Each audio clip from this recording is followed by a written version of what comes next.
everyone, welcome back to another tutorial from Trading for Beginners. Today in this video, we are going to be learning how to change the language setting in the IQ option application using your PC or laptops. So first thing to do is to open your IQ option application on your device and log into your account. Once you're inside the home page of IQ option, go to the top right corner and click on the profile drop-down and click Settings from the expanded menu.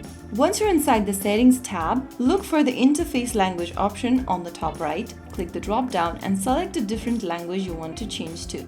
Once you do that, close off the IQ option application, just cross it out at the top right corner and open up the application once again. And right after you do that, you will be able to change the interface language for IQ option.